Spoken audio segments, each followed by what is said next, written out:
Okay, man. Welcome back to Game Talk from the Bench. I'm your host, Drew Barreto. Today I'm here with my co-host, my uncle Andrew Barreto, and my guest, my other uncle, my Uncle Joe. Today we got a little bit of NFL news. We got some news surrounding one of the best fullbacks in the league, as well as I am blanking on our other news. Oh, Aaron Donald potentially returning to the Rams. In the NBA, it's the offseason. It's summer league. However, big altercation by former teammates, as well as one of the biggest stars, potentially the future face of the NBA, getting his new deal, and more NBA news. MLB, it's All-Star break. We'll give you a standings update while we're at the All-Star break. Updates on the Mariners potentially moving one of their starting pitchers, and then we'll talk about the home run derby, and of course the All-Star game, which is currently live right now as we're recording. Then we'll talk a little bit about Formula One, and we'll end off with the World Cup as we are in the semifinals and or the quarterfinals and semifinals, and then we'll get into our final matchups soon. So, starting us off, Kyle Juszczyk. He was asked, "Is Kyle Juszczyk a tight end or fullback?" And he says, when it comes to contract negotiations, he's a fullback, which hurts. And it's true. Juszczyk, obviously Pro Bowler, multi-time Pro Bowler, but it's at the fullback position. What he mostly does in the run game, however, he can go out there and they'll throw him the ball. He'll make sideline catches. He could do some of the stuff a tight end can do, but he is a fullback, and like you said, it hurts when it comes to contracts, but that's his position. And Joe, I know you're a Niner fan. What are your thoughts on that? He's a fullback. That's exactly what he is. He's not a tight end. He's not the backup to George Kittle. So, he's not even the backup. I know they do put him sometimes in that position to block, but is it worth paying tight end money to just every so often block? No, it's not. He is a fullback. He's always been a fullback, even when he was on the Ravens. There is no question about it, and that's all I really have to say is he's a fullback. Yeah, I get what he's saying, right? He's trying to probably say it's hurting him money wise. He's not going to get, tight end money or just a bump in the pay, anyways, right? He's going to get to that fullback money, which now I'm thinking about it. I can't name another fullback besides him. So I mean, is he the only fullback? Maybe he wants to get the sole fullback money and just be the top paid fullback. Hey, there you go. That could be a goal for him. But I see where he's coming from. But he's a fullback. But I think he wants to get paid for how they utilize him. Passing. He's passing fullback or shotgun or whatever. They put him all over the place. He is like a Swiss Army type fullback, so he probably wants to get compensated for that. But yeah, when it's all said and done, I can look at your depth chart right now. It's probably under fullback. Yeah, it just came up because Travis Kelce invited him to the tight end U. That's like the yearly camp that all the tight ends they come together and they work on their game. And Huichek was there to speak the other players. And so yeah, just an interesting thing. He's lined up in the backfield in 2025. He lined up in the backfield on 169 snaps, in line on 190, and in the slot 159 times, and as a wideout 55 times. He also had a snap at quarterback, according to PFF. But yeah, the only other fullback I can really think of that gets utilized is Patrick Ricard, the longtime Raven. Now he's a New York Giant because he went with head coach John Harbaugh. So yeah, tough situation for Juszczyk. I do think Joe, you might disagree, but I do think he's a good he's got a huge role for the Giants offense, and he does his part. But yeah, it's just when it comes to that contract money, you're gonna pay him as a fullback because that's mostly what he does. But Yeah, he's definitely a fullback. Like you said, they put him all in those positions, but how many catches has he got in all those positions? You know what I mean? Like in the slot as a wide receiver. He's probably the fifth or sixth option. To be honest, I mean, the first option is gonna be Mike Evans, and second's George Kittle, possibly McCaffrey, probably McCaffrey, and then Kittle, and then probably their second wideout. Their second wideout is going to be probably their fourth option. So where does Juice actually fit there? he's probably like the fifth option, if he's an option. So that's how I say he's fullback, and that's it. That is what it is. You're a fullback. I'm sorry to say, you're not a tight end. Anywhere you go and sign somewhere else, you will sign as a fullback. And he could potentially be the sixth or the seventh option if Brandon Ayuk somehow changes his mind and returns to the team. I'm just playing. That's not going to happen. No, he's done. He's done, but yeah, I mean, he's got 24 receptions, if this is correct, 2025. 24 receptions, 213 yards. So, I mean, what are we talking about there? A couple catches a game. Yeah, you fullback money. So, yeah. I mean, it's cool, but like he said, they got some other depth that they're going to go down the line first before he touches the ball. So it's a good try, and he's. I think he's a great addition to the Niners, offensive weapons. So when everybody else is guarded, then this guy pops out of nowhere and he makes a pretty critical catch. So yeah, just fullback money. Yeah, it's unfortunate, but yeah, that's what he is. Now, staying in the NFC West, and our last bit of news, Aaron Donald, he worked out at the Rams facility last week. Now, obviously, there hasn't been much news about him coming back. We all know Myles Garrett got traded to the Rams, and it brought up the question, does Aaron Donald come out of retirement to team up with Myles Garrett? Now, last week, he did a workout at the Rams facility in pads. He just wanted to see how his body reacted to working out. He wanted to see how his body reacted. He wanted to see how his mind reacted to see if he could still do it. Now, since that workout, nothing really hasn't come out since. But seeing that, it had to put some scares into teams, being like, whoa, this guy's, we all know he's still in great shape. We all know he's got his muscle still. But just seeing him going out there for the workout, it gets people thinking, it gets teams thinking, we could be in serious trouble if this guy seriously comes out and joins this Rams team. Yeah, he's a monster, right? I mean, if he's on that squad, I personally think it's just really like up to him. Like you said, how does he feel? How's he, fitting in with the new teammates? And I mean, he'll fit in just fine, but I think he's gonna have a warm welcome, and they're gonna. If he's ready and he says yes, then he'll be on the team tomorrow. But it's just like, yeah, his body, he's been out of the game for a while. He's got to get in football shape, but yeah, I would think all signs, lead to him being on that squad.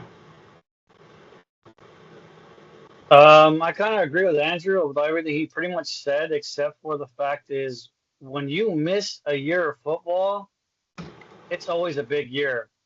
And it doesn't matter who you are, because football moves on. Guys are faster, stronger, younger, and I'm not saying Aaron Donald doesn't have it still, because of course he does.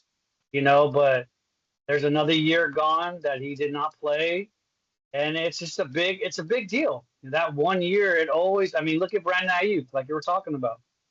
If he does play, which I don't think he will, but if he does play.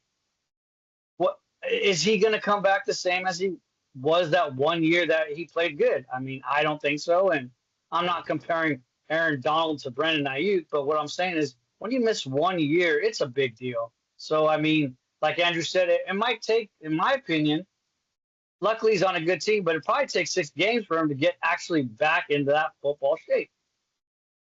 Yeah, it's tough, right? We know in 2022 they went to the Super Bowl, they won, he retired. So he's been out of the game for a few years. And I'm just thinking, they just probably need him for third down snaps. Third down, you got 3rd and 5, boom, put him in, get the third down stop. But it's funny, Aaron Donald is, I believe, 33 years old, 33, maybe 34. And, we just talked about it. You talked about it, Joe. It might take him about 6 games.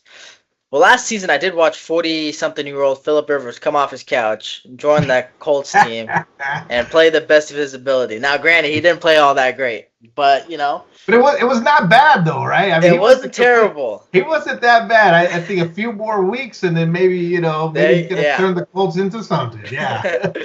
Yeah. So but isn't there a difference between a quarterback and a DN or D lineman? That's true, but Donald is younger, and I think he is in better shape than Rivers was when he came to the Colts. But yeah, no, definitely, yes, it's a different position. But that's why I'm saying, just play him. If they need him probably for 30 snaps a game. Just get him in 30 snaps a game, and he'll probably do more than enough to help him get the win. But yeah, no, it's just really interesting because if he joins that team and he gets back into football shape just for one season, the championship is theirs, man. It's theirs. They were close last year. Yeah. You added Myles Garrett, you added Trent McDuffie. You still have the same offense. And then you could potentially add Aaron Donald. I mean, that whole West, right? That West they were already good last year, and they just got better, during the off season with trades and signings and all that. And yeah, if they have the luxury of like bringing him in slowly too, because they're already a team who's on the verge of Super Bowl or bust. Get back to where they were and get over that hump. So having Seattle and the Rams and the Niners in there, it's a tough division. So it'll be something fun to watch. Yeah, it definitely will be. But like Drew said, I mean, I said a year, but now we're saying 3 years. I mean, 3 years is a whole different ball game, everybody.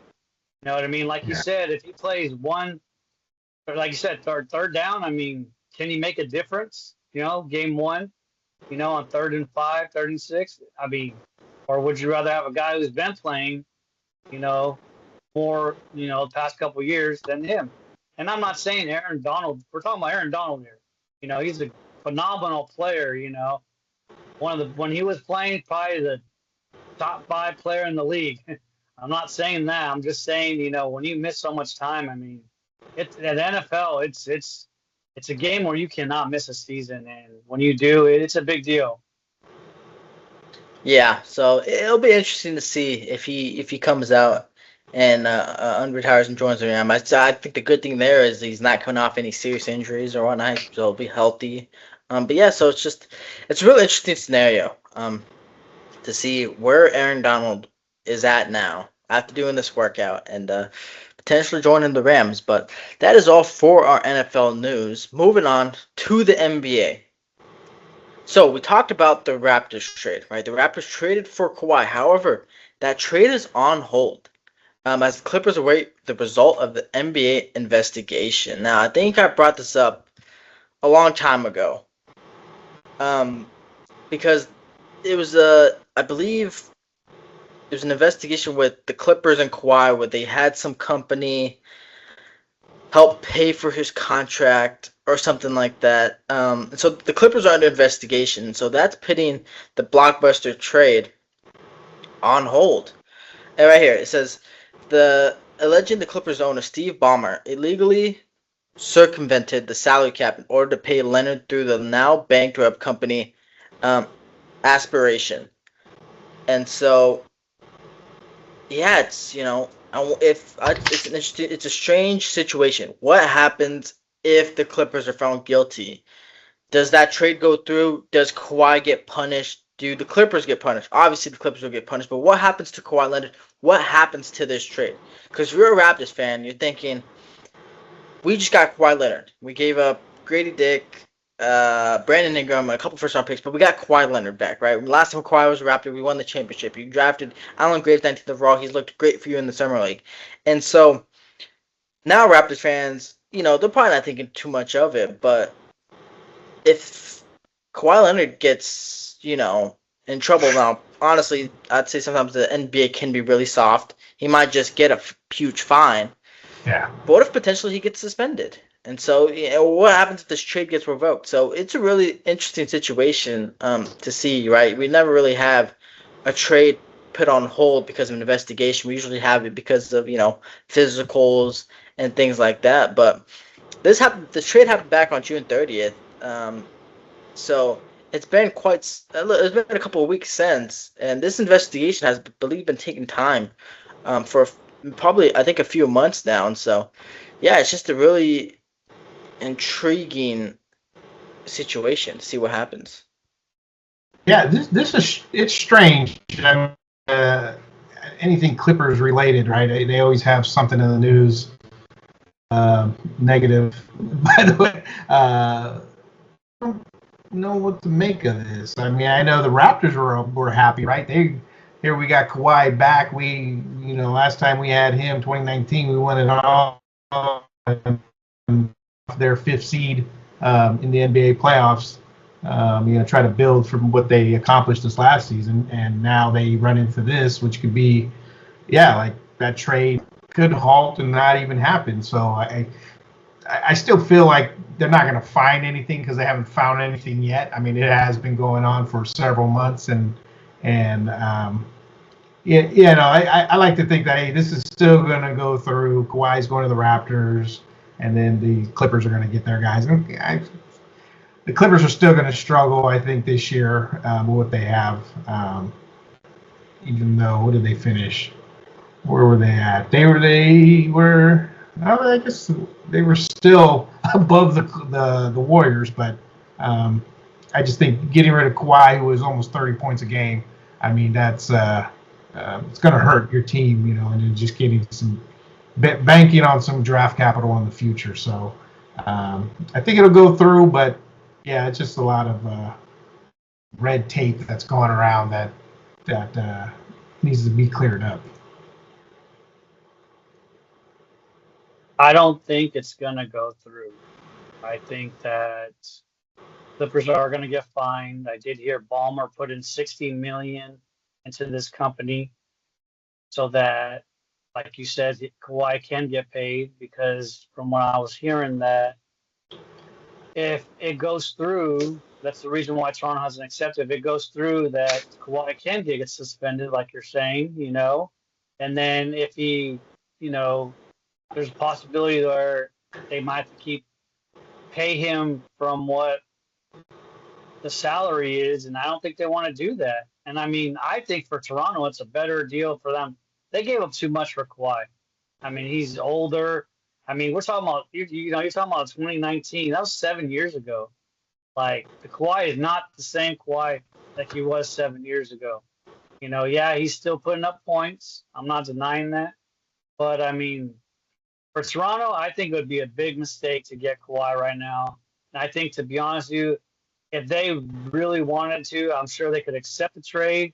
And I know there's an investigation, but if you really wanted him, you would have accepted the trade already. So obviously there's stuff going on behind, like Andrew said, red tape that we don't know about what's going on. And I think he might get suspended. So, and if he gets suspended, Toronto doesn't want to pay him, because if he gets suspended, well, you just inherited, a bad deal. Wow, yeah. Wouldn't that be something too? I mean, wouldn't that be something? Kawhi suspended for, I don't know, the year or half a year, whatever it is. I mean, wow, that's huge. Even just 20 games, 20 games, that's a quarter of the season. That can make or break a team going to the playoff and seeding and whatnot. But yeah, no, it's just who knows what happens. Like I said, this investigation's been going on for, I believe, quite some time now, and so obviously it's very serious to the NBA. And so, yeah, if somehow it still goes through and Kawhi does end up getting suspended, the Raptors kind of losing out. They sent, Grady Dick and Brandon Ingram with 2 first-round picks, but if the trade gets rescinded and Kawhi still ends up getting suspended, then it's a big loss for the Clippers. Raptors are now happy because they get their 2 players back that can make an impact while Kawhi's suspended, and then they get their first-round picks back. But yeah, it's a really interesting situation, and like I said, we'll have to wait until the final predicament is out. Not predicament, but the final solution is out, or answer, and we'll just have to wait until then. But yeah, it's a very, very interesting situation. But moving on, big contract extension. Victor Wembanyama, he is signing a 5-year, $252 million contract extension to remain in San Antonio.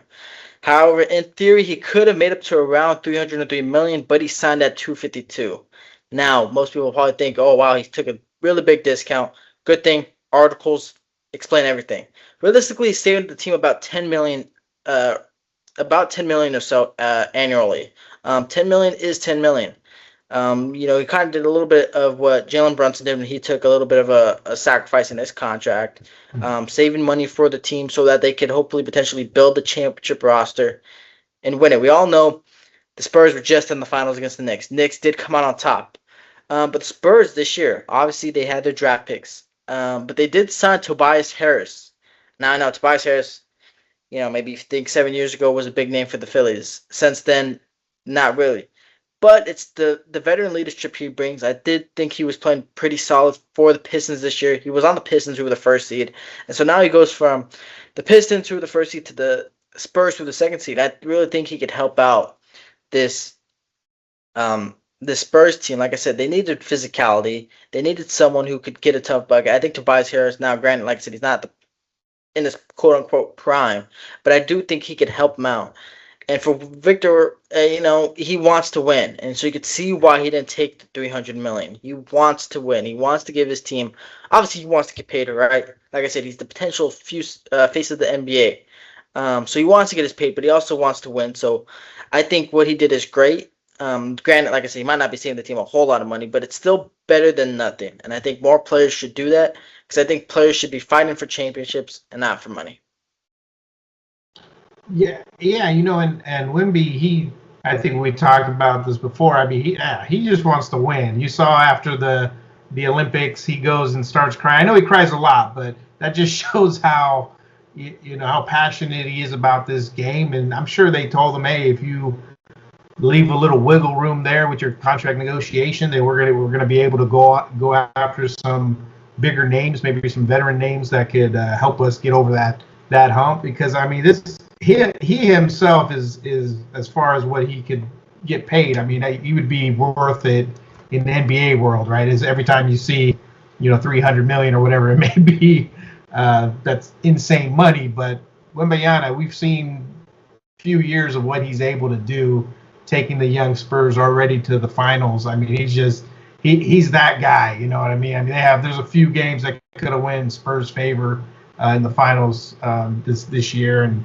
they're going to be ones to be watching, barring any injuries, of course. But I would lock him up because he's one of a kind for sure. Yeah, he was smart to take $252 million. Was it 5 years? Is that correct? Yes, 5 years. Yeah. So I mean, I think he's 22. So he's gonna have two more big paydays. So I mean, to be honest with you, I mean, he could get another 252 and then another 252. So I mean, he's young, he's gonna be worth it. So I mean, like you said, they already got Tobias Harris, and I like that move. That was a good move coming off. He's gonna be coming off the bench. He could score. He's not like you said 7 years ago, Tobias Harris, but he's still good. He's still got it, obviously. So that was smart. That was a smart move. He's a power forward. He can help to Wemby. Because teach him some things. Because I'm not saying Wemby doesn't need it, but a veteran presence is a veteran presence. You know what I mean? So that was a big one. And then like I said, he's young. So I mean, it was smart of him to do that. Like I said, he wants to win. They were the 2 seed this year. Possibly could be the 1 seed this coming up season. We don't know. I mean, but and then like you said, saving that little bit of wiggle room, that $10 million, you can possibly go get LeBron. We don't know where he's going yet. So that $10 million, like you said, Drew, does help them get other guys where, like you're saying, like when you want to win, you make sacrifices. I mean, when you're making $252 million, there ain't no difference between $252 million and $303 million. Yeah, he'll be just fine. Yeah. Yeah. So I mean, if you're saving the team $10 million, like you said, Drew, then that $10 million can get you, like I said, a nice, good veteran presence. Hey, if you don't get LeBron, maybe DeMar DeRozan. And you have Tobias Harris and DeMar DeRozan coming off the bench. I mean, that's just a great with Harper. So, I mean, you would have a solid bench, right there. So, I mean, there's moves that they can make still with Wemby saving them that $10 million. Yeah, no, you're right. The only thing you're wrong about is Dylan Harper is not coming off the bench. Dylan Harper should be the starting point guard for that Spurs team, but we could talk about that some other day just because we know De'Aaron Fox is still on the team. But yeah, no, you're totally right. Yeah, you're totally right. You potentially get LeBron, right? And that's the one thing I think the Spurs they just lack. They just lack the experience. Mitch Johnson is a young head coach. The whole team is young. Keldon Johnson was the longest tenured Spurs. But then again, he never had championship or playoff experience. Granted, they did have Harrison Barnes, but Harrison Barnes is kind of like a quiet guy, so not really the leader you would need. I think Tobias Harris, great move. If you could get LeBron, that's even better, right there. But then DeMar DeRozan could potentially return to the Spurs, where he was traded to for Kawhi. So yeah, like I said, 10 million, it could really help a team out. And for a team like the Spurs, when you already have a couple big contracts, that 10 million is a lot. But moving on to our final news to the NBA. It's Tyler Hero and Bam Adebayo, the former teammates, right? They were both on the Heat. The huge Giannis trade went out.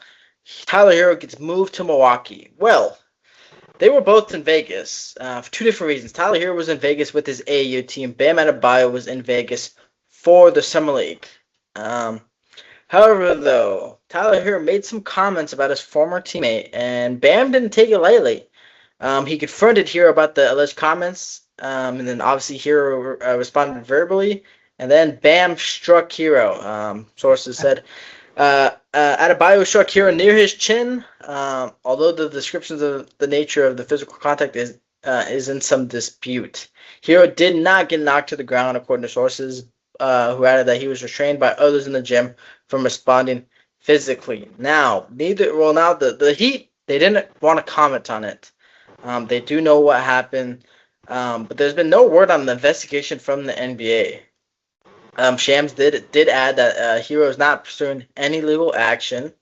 He told ESPN he's just trying to move on. And the fact that the NBA, you know what? I was going to say the fact that they're not investigating it stuns me, but it doesn't stun me because we all know what happened in 2023 between Draymond and Jordan Poole. Granted, they were teammates at the time. So that's a little bit different, but they didn't do anything in that situation. But yeah, just a little weird, right? They're both in Vegas. Tyler Hero, he's a little jealous, I guess. He goes to Wisconsin, and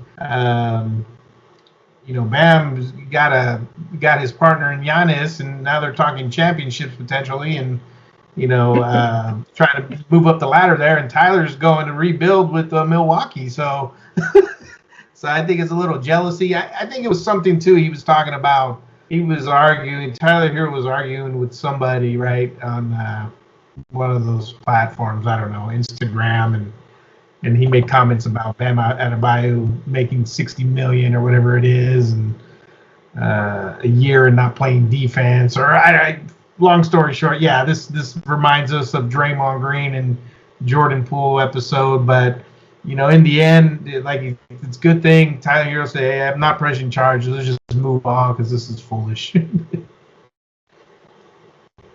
I saw an interview with Tyler after, and he looked perfectly fine. So I don't know if he actually did struck him or not. Yeah.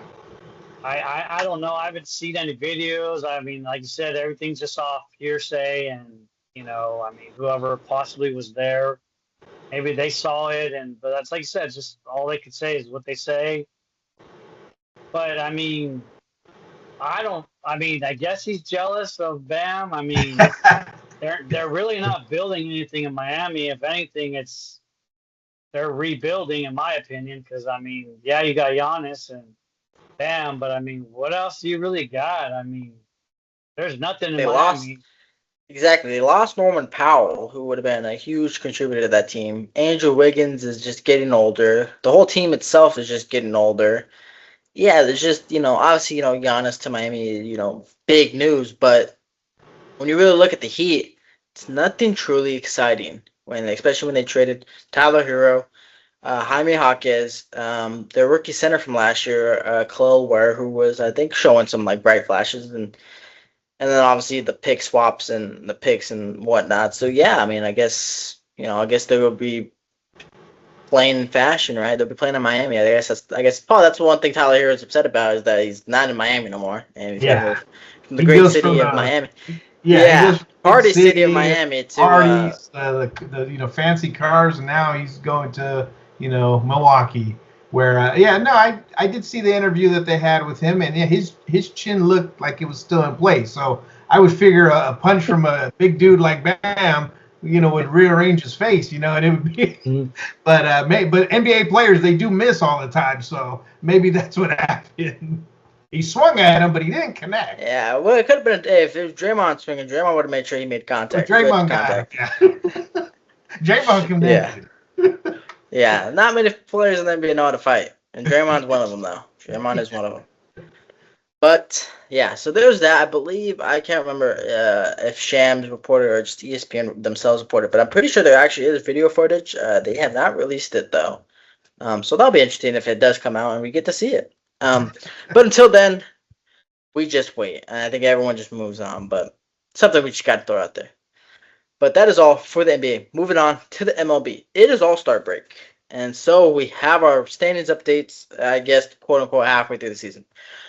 In the American League East, the Rays, they atop the Yankees. They're 3 games ahead. They are 56 and 38.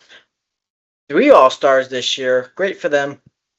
Like I said, hoping to see them in October. In the AL Central, the White Sox, White Sox and Guardians, they're tied for first place in the American League. However, the Twins are only 3 games behind. And the Tigers themselves are only 6.5 games behind, so that'll be interesting to see. White Sox themselves also had 3 All-Stars, so like I said, we could see playoff baseball in Chicago if they don't have like a huge losing streak. In the AL West, the Rangers atop the oh my goodness, let's repeat it. The Rangers lead the AL West. They are 49 and 47. They have a 1.5 game over the Mariners, a 3-game lead over the Astros, and the A's. The Sacramento Athletics fall back 8 games. They are 1-9 in their last 10. They were once leading the division. However, now they are behind. In the National League, Braves falling off a little bit. They're just 2 games above the Phillies for the lead in the division, and the Marlins are only 4 games out of the division. In the National League Central, the Brewers lead the Cubs by 5 games. They are 59 and 37. And then the Dodgers, who are 61 and 36, have an 11.5 game lead over the Diamondbacks. And so that's our standings update at the All-Star break. All-Star break's only like 4 days, so it's nothing crazy. But now, as we're in the All-Star break, news comes out. Mariners, who have 6 starting pitchers that have been piggybacking each other. And for those of you who don't know what that means they're trying to get every pitcher to pitch on their 5th day. However, they have 6 starting pitchers. So what they do is the starter on the 5th day will pitch by 5 innings.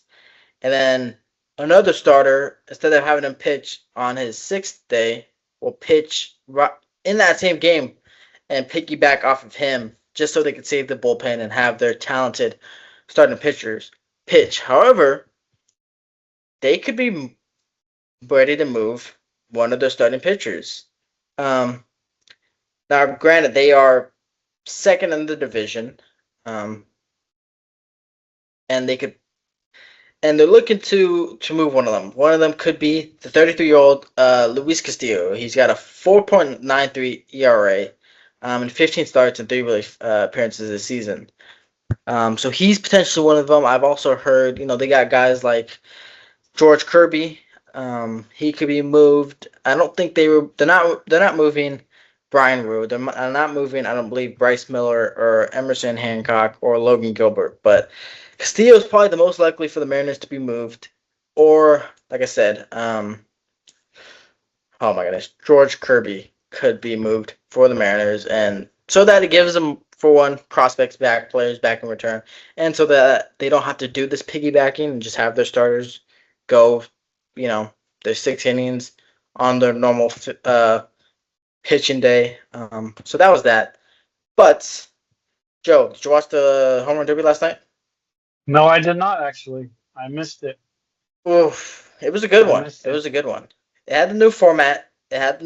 So we had Wilson Contreras, Jack Caglione, Ben Rice, blanking right now, Junior Caminero, Kyle Schwarber, Bryce Harper, Who am I missing? I did Jordan Walker. Walker. Yeah, Jordan Walker. And then who's my last guy? I missed someone. I think he moved on too. Um, Jeez, but yeah. Schwarber. No, I think maybe I just miscounted. But yeah, so they had the new format. So they took out, I believe, the 2 minute timer, and instead they gave him 20 swings. And so, in the first round, players had 20 swings, and obviously, whoever hit the most home runs moved on. So Schwarber, Walker, Caminero, and Wilson moved on to the semifinals. Caminero, who was the runner-up last year to Cal Raleigh, moved on to the semifinals where they got 15 swings. Caminero unfortunately only hit 5. Walker then hit 6 and instantly moved on to the finals. And where he would face Kyle Schwarber, who ended up beating Wilson Contreras after hitting 11 home runs in the second round. Or no, he would end up, I believe, hitting 9. And then in the finals, Kyle Schwarber started. He ended up hitting 11 of his 15 swings. And then with the new rules, if you hit your final home run, like I said, you get swings. So it's go until you don't hit one. And Jordan Walker came down to it where he was at the point where he didn't have enough swings to catch Schwarber and send it to a hit off. However, though, he made his final swing and ended up hitting, I believe, 4 in a row. He was at 8 home runs with his final swing. He hit 4 in a row to get to 12 to upset the hometown hero and Kyle Schwarber and win his first home run derby. And to me, I enjoyed it. I enjoyed the new format. A lot of fans were not hating on the derby itself, but they were hating on Netflix because they hosted it, and so like they had a lot of unnecessary stuff going on. But I thought it was entertaining. It was really fun to watch. It was cool to see Jordan Walker. Like I said, he was down 4 home runs, or I guess 3, but he needed 4 to win. And with just 1 swing remaining, just hit home run after home run after home run. And just, watching, it was funny. They just kept painting Kyle Schwarber as Walker's like catching up to him, and he's just, you can see his face of like, yeah, it's over. He lost. But yeah, no, it was very fun, Joe. I think you missed out on, I think, on a good one. And he was the first Cardinal to win the home run derby, which I heard that, and I was kind of like shocked because they had Mark McGwire, so it's like they had Mark McGwire, they had Albert Pujols, they had they had Yadier Molina, but I don't think he participated in a home run derby. But yeah, so I really enjoyed the home run derby. I haven't really watched, but this year it was on. There's nothing else going on. I was like, I'm watching this, and it was really fun. It was really entertaining, and I'm glad I watched it. I liked how they did it, and like I said, really enjoyable to watch. I think it was great atmosphere in Philly. Pretty cool. They gave all the fans in the outfield big blue gloves so they didn't get killed by a home run ball. They were booing everybody except Schwarber, right? They were booing everyone but their hometown guys. Rightfully so, right? Yeah, that's Philly for you, man. They boo. Yeah. They're famous for booing Santa Claus. They boo everybody. So there's no surprise in there to boo everybody other than the hometown crew there. I mean, they boo their own football players too. That's true. They booed A.J. Brown, so I mean, it happens in Philadelphia. That's just the way it is. I do like what you're talking about, the format, though. The 20 swings and the 15 swings. I think that's way better than 2 minutes. I mean, because, depending on how many swings you get within those 2 minutes, you might not get 20 swings, or 15 swings. So I like that. That's good. Yeah, and they're able to take pitches, right? When you have 2 minutes, you kind of just have to swing at everything. Mm-hmm. And in this format, they're able to take pitches, catch their breath. I know some people want to go back to when they had the formats of they had like so many outs. So that could be interesting to see if they'll bring that back. Obviously, the swings I think was better than the timer. But if they could say they get 20 out, not like 15 outs, then you might be able to get a lot more home runs. But it gets tiring out there, dude. You're just swinging for the fences, and so yeah. But no, like I said, home run derby was great. And I love the MLB All-Star game. From the introductions to the little videos they have playing throughout the game to what they have in the game. They're talking to players on the field. I just think their All-Star game compared to others is just out of this world. They do a really good job. Like I said, they players they compete. That makes it fun. It makes it an actual game. Right now, it's currently 3-0. The American League is winning. They scored 3 runs off of Christopher Sanchez in the first inning. It is the top of the 8th. No outs. So yeah, it's really fun. I really love watching this All-Star game. They have the obviously they announced the reserves and they have the special entrances for the starters. And like I said, they're talking to players in the dugout. They talking to Dylan Cease and Shea Langoliers while he was pitching and while Shea was catching. So I think it's really great. You get to really get like an inside feel of the players, and it's just a great All-Star. It's just a great event. Yeah, I mean, it is. We talked about this last week about the All-Star game. Me and you, Drew.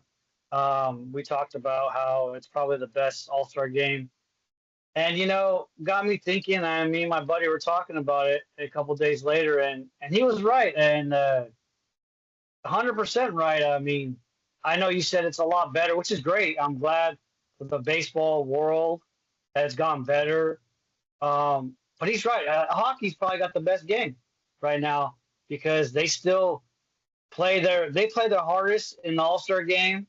They get in fights, and they've gone in fights in the All-Star game. I mean, yeah, they score a lot, but I mean, to be honest with you, I mean, he's right about it. I agree with him that the All-Star game for hockey, it's just it's a whole different game. I mean, it kind of like they do score sometimes a lot, but then sometimes they don't score at all. When you got the best players and you got those hits out there that they're gunning for those other guys, and I mean, it's crazy how hockey it's come a long way, and I do agree, and I mean I could say I was wrong last week, but there's a lot of things I'm wrong about, but I mean.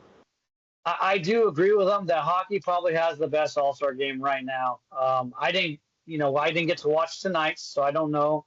And I missed out, like you said, on the home run derby. So, obviously they're getting it better. And like I said, maybe they will go back to outs because I think that's a great idea. But I mean, just from here on out, I mean, got to give hockey its love. And hockey, it's a whole different game, man. I mean, it's a great sport to watch. And I mean, we'll see when it starts up again. Speaking of hockey, I've never watched well, I'll be honest, I've never watched hockey. Never watched an All-Star hockey game of hockey either. However, I know you guys aren't video gamers. You guys don't play video games. But Macklin Celebrini is the cover. What's the word? He is the cover of the new NHL hockey game. So I'll throw that out there. The young stud from San Jose. The Sharks, yeah, he's the cover athlete for the new game coming out this year. So he's the first San Jose Shark to grace the cover. Potentially. That's a good question. I'm not sure. Probably. Definitely the youngest player to get the cover, I bet. He's 19. Yeah. So, yeah, but quick update. The AL American League did homer.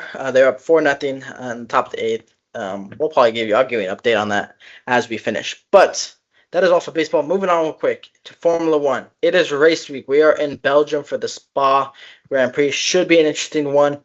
It's the longest track. It's 44 laps. But really interested to see a lot of straight line zones. So it'll be see. Obviously, I think Mercedes will have their advantage like they've had every race, but who knows? We'll see. But it is race week this weekend. Should be a good one. But to end us off today, we are back with the World Cup. It is coming to an end very soon. I'm very sad. We've had phenomenal games. Now, Joe, I know we gave our predictions, and I was right on a couple of mine. Your prediction lost after the first game. So we'll start there. France versus Morocco. For a majority of this game, it was tied. It was 0-0 at half. Morocco was trying to play mind games with France by coming out of the halftime tunnel late. They were just sitting in the tunnel, making them wait for, I think, several minutes it was.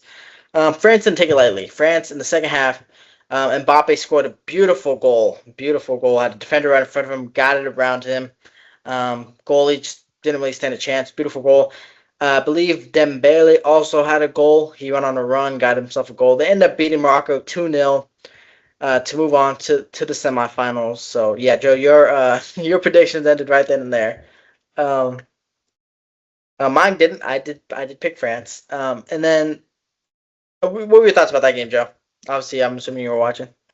Yeah, it was they Morocco just played horrible, and they just didn't play like the team that got them there, and it is what it is. France. I mean, France right now is they're a legitimate team. I mean, like I said, they have the best. The not the best team in the world, but some of the best players in the world right now, and they have the best French league team in the world, and PSG. So I mean, all hands down to France. I mean, obviously I was wrong about Morocco, and it is what it is. It happens, but you gotta give props to France. Congratulate them. Yeah, no. So France moved on to the quarterfinal or to the semifinals where they played the winner of Spain and Belgium. And Spain, for the first time in a game, they conceded a goal. They had not given up a goal until this game against Belgium. I believe Belgium they scored first, and then Spain responded. Yeah. And then Belgium's keeper, Courtois, he left with, I believe, injury, and the backup keeper came in, and he didn't make an error, but off a shot from outside the box, he blocked it. It got away from him, and Spain striker, he ran up and was able to pin in the net. Spain ended up winning 2-1 against Belgium, but they would move on to play France. We'll talk about their game today. This was on Friday, Joe. I don't know if you were able to catch this one. Um, but yeah, so that was a great game. And then Saturday was the long-awaited Norway versus England game. Now, this game had a little bit of controversy. Norway, first, for Norway, watching them play, they were good and bad. They had a beautiful goal from one of their younger left wingers. I mean, Yeah. absolutely beautiful goal. I believe he was going for a cross, and he ended up in the back of the net, Yeah, I off think the so. post. It was beautiful. And then Norway had a 2-on-1. Holland was on the run. He was on the left side. His buddy Sorloth had the ball. Didn't give it up to Holland. They ended up losing the ball. Minutes later, not a goal kick, off of what do you call it? I should know this. I played soccer, but goalie punted the ball. Not even punted the ball. He kicked the ball obviously in the air. And people say it hit one of the camera wires and it came down. An England player got it. He was able to cross it off to Jude Bellingham. Bellingham, right before, I believe at the 40th minute, right before the half, was able to equalize the Yep. game. However, though, FIFA said that the ball, and we talked about it with the Croatia versus Portugal game, they have the chips in the ball when they could censor when it got hit. When it supposedly hit the wire, no motion was detected, or nothing was detected with the ball. So that's why nothing was called back. But it was really interesting and unfortunate situation if it did for Norway. In the second half, Norway kept their ground with England, and they kept it tied. It was 1-1. In this game, Erling Haaland didn't have much opportunity. They couldn't. England had possession. They had possession this whole game. I'm surprised they. Props to Norway, their defense. They held their own because England, I felt like had possession about like 70% of the time. They held them off in the second half, but a few minutes into extra time, same thing that happened to Belgium. An outside kick, goalie blocked it. He blocked it out too far out. Jude Bellingham was there. He followed up, had himself another brace. He's been phenomenal for England this tournament. They scored in the first extra time half. Holland was subbed off in the halftime between the first extra time and the second extra time. I know a lot of fans were criticizing the manager there, but after playing, 105 minutes, I mean, it's kind of tough for him to give you the same thing he could give you in the first 20 minutes. So Norway couldn't equalize. They ended up losing 2-1.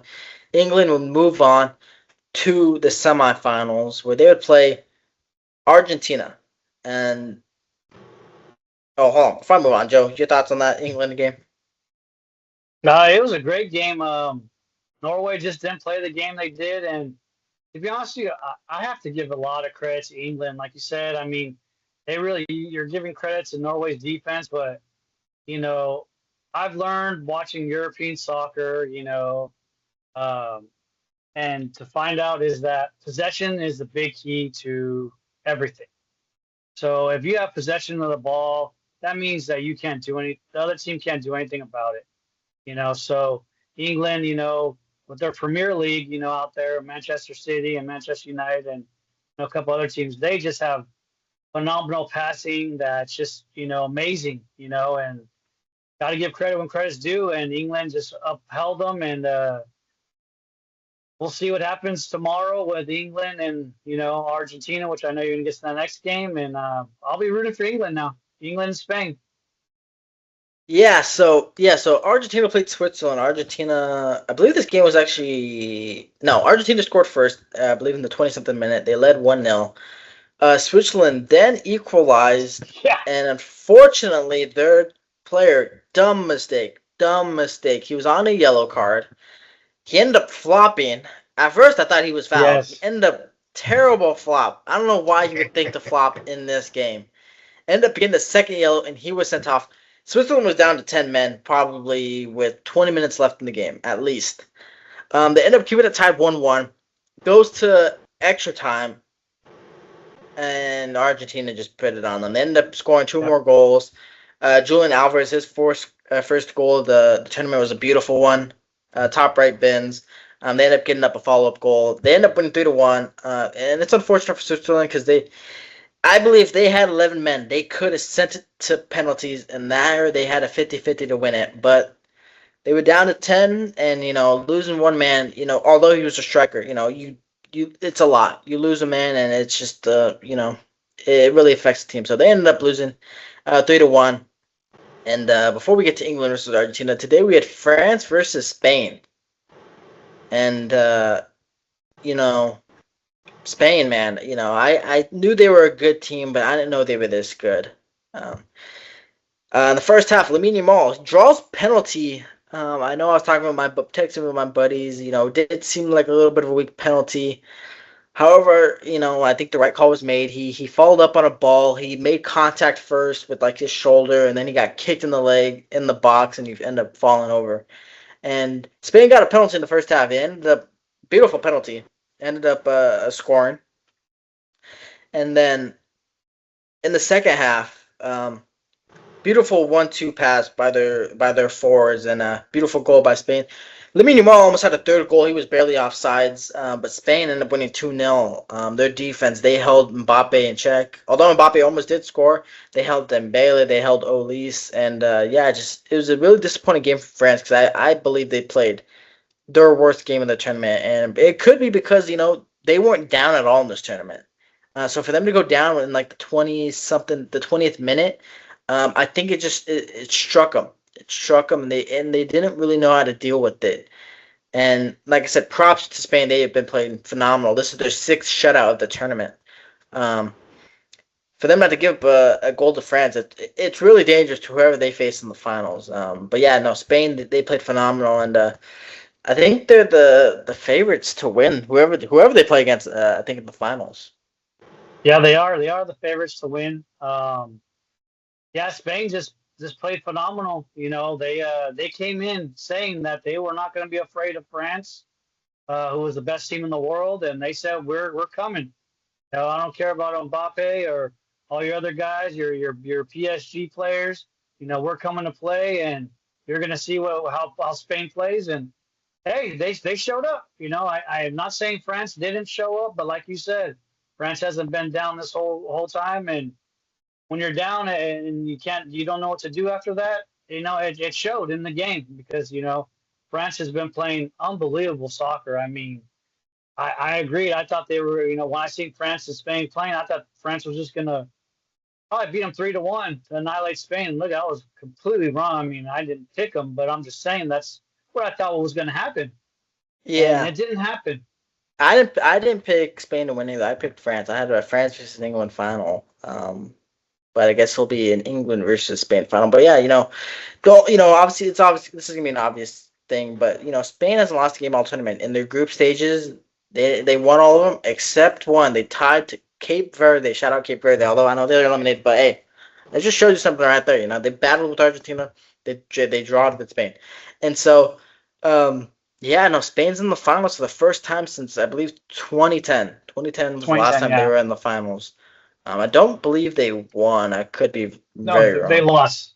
Yeah. They did lose. I forgot who they lost to, but they lost. Yeah, so they'll be playing the winner of England versus Argentina. And to me, Argentina has struggled. I think they've struggled a lot in this tournament. Granted, they've been winning. But they struggled against Cape Verde.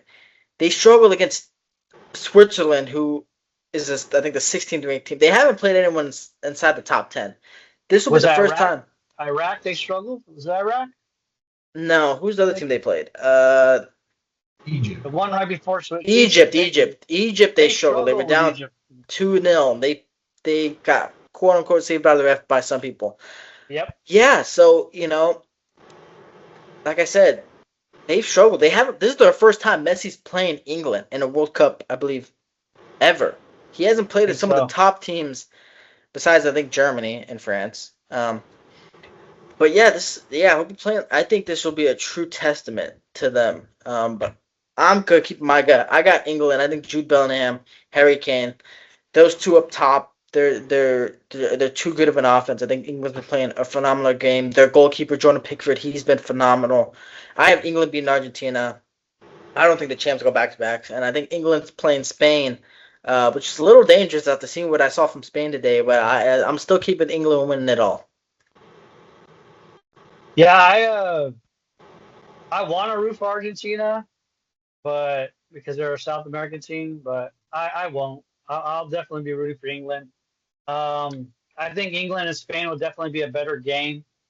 And I think Spain's going to win it. I mean, you could be right, though. I mean, England, they've been playing phenomenal, so I wouldn't be surprised if England wins it. What I'm saying is I definitely am just rooting for Spain. I don't want Argentina to go back again, so I definitely will be rooting for England to win against Argentina. But just because I want them to win doesn't mean Argentina's gonna lose. So it's gonna be a great game, and we'll find out tomorrow. If Argentina beats them, and then Sunday, day after your mom's party, we'll find out if who wins. Yeah. So when this episode comes out, the game will be today. Honestly, the game will probably be out. It'll be done by the time I get this episode out. Now I'll try to get this episode out early. But yeah, Andrew, I know you haven't been following up with the. I'll tell you what. You've been busy. I've been watching England since they beat Mexico. How about that? That's as far as I can remember. That Bellingham guy ruined any hope for Mexico to advance in the World Cup. So I'm pulling for them. I agree. I agree with you guys. I think Argentina's been they have had 9 lives and probably should have lost a couple matches ago. So I'm taking England against Spain, and I'll pay attention to this game. How about that?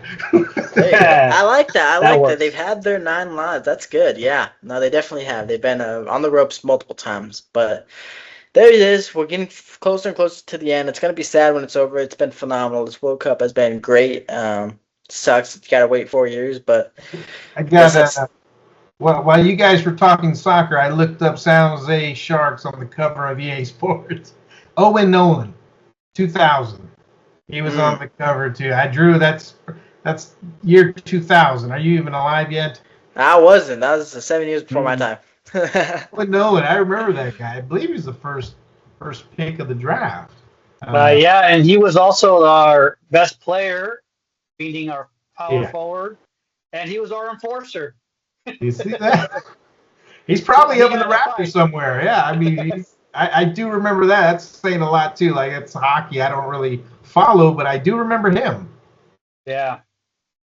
There you go. So so before we end off the episode, it's still 4-0 in the All-Star game, but it's the bottom of the ninth. The National League is going to try to score 5 runs or 4 runs and try to save the game, but it looks like the American League is going to win it this year. But that is all for today. Thank you all for tuning in. I'd like to thank my co-host, my Uncle Andrew, for joining me. I'd like to thank my other uncle, my Uncle Joy, for joining us today. I'd like to thank you all for tuning in. Episodes every Wednesday on YouTube and Spotify. Post out on Instagram and TikTok. And until next time, stay ready.